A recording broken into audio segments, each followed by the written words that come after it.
Above us, clouds blanket the sky and obscure all light. It feels like the weather will remain overcast forever. There's no sunlight. I can't even tell if there's a sun in the sky. After asking the villagers, Zayne and I have figured out where we need to go. As expected, the looming ice palace at the mountain's summit contains the fabled treasure.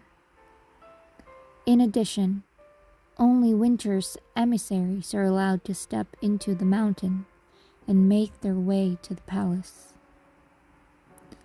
Are we really the only ones who can enter this area? I glanced behind. The villagers who have bid us farewell are standing near the edge of the mountain.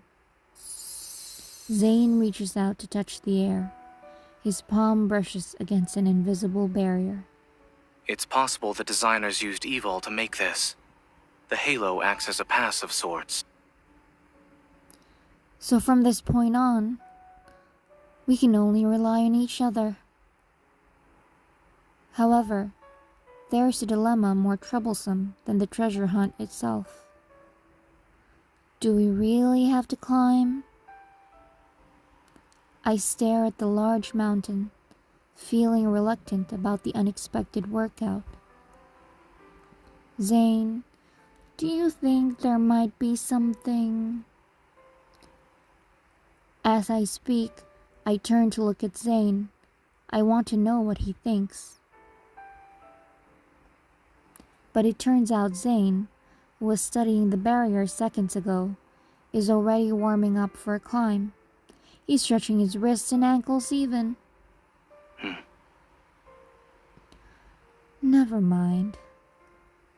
I know what's on your mind. I asked a few villagers. If we reach the forest that's halfway up the mountain, the solution will take us directly to the summit. I let out a sigh of relief, then walk over to Zayne and stretch with him.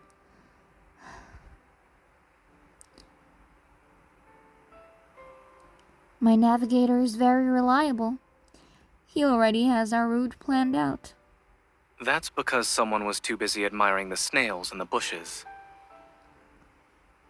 I was just trying to chat with the local animals to gain a different perspective. Unfortunately, the snails are currently hibernating and thus cannot answer your questions. Smiling, he puts his right leg forward and bends down. I stand to the side and stretch my arms while observing Zayne's movement. Zayne, your muscles are... I purposely draw out the last word, letting it linger in the air, and as expected, Zayne's curiosity is piqued. Or what? Stiff. Taking advantage of his current position, I quickly walk up to him and squeeze his shoulder. Your shoulders are also stiff. How long have you been hunched over while working? When was the last time you exercised? Your accusation is unfair. I went for a run yesterday morning. I bought you coffee on my way back as well. Did you forget? Then it must be the cold weather. Zayne straightens his posture, shaking the snow off his body.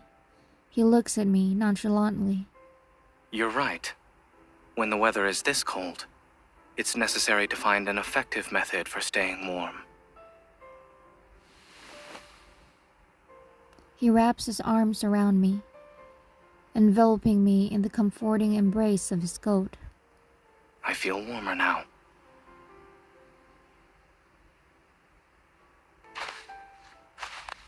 We try hard to find our way up as we slowly ascend the mountain.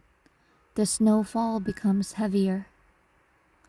As we trudge, the crunching sound of our shoes occasionally startles the birds some meters away. Is this actually a survival game? Climbing halfway up a mountain might sound like an easy, simple goal, but in reality, Hey Zayne, watch out! Once again, the sound of slipping catches my attention. I swiftly turn around to support Zayne, who's walking behind me. Luckily, I prevent him from falling this time. You saved my life again. Zayne, be honest with me. Do you have a hidden quest? How many falls do you need before you claim the reward? I don't have a quest for that. If anything, I only have myself to blame for wearing these shoes. When I bought them, I didn't expect the soles to be so prone to slipping. It's rare to see Zayne in such a disheveled state. I quickly cover my mouth with my hand to hide my schadenfreude-infused smile.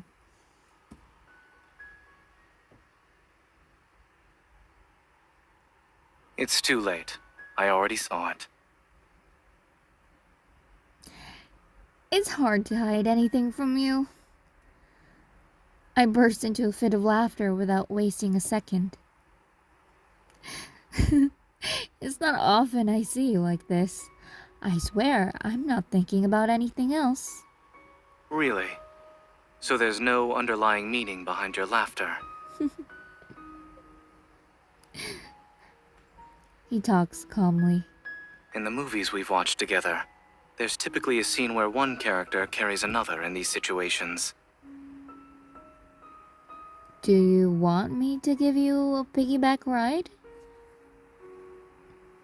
I scrutinize Zayne to assess his height. Then I look at myself. For a moment, I believe I can do it if I can make the proper movements.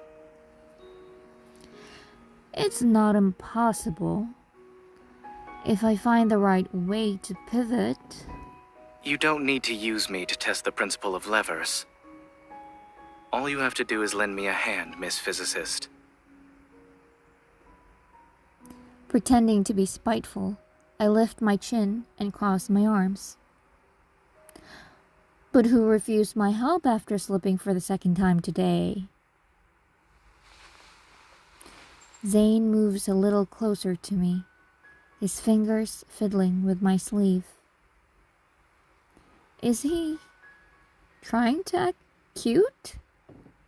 I was concerned I'd only be a hindrance to you. But now, I think it's better to ask for your assistance. You'll help me, right? Please. Okay. No one can resist a big cat begging for attention. I wrap my arm around Zayne's. We take slow, steady steps forward. Let's think of this as a preview of our future in 50 years. We might be a little unsteady on our feet, but we can still lean on each other. The mountain path is slippery. Be careful. My shoes are fine. I can even dance in them right now. Right here, right now. I'm certain you'll still be energetic 50 years from now.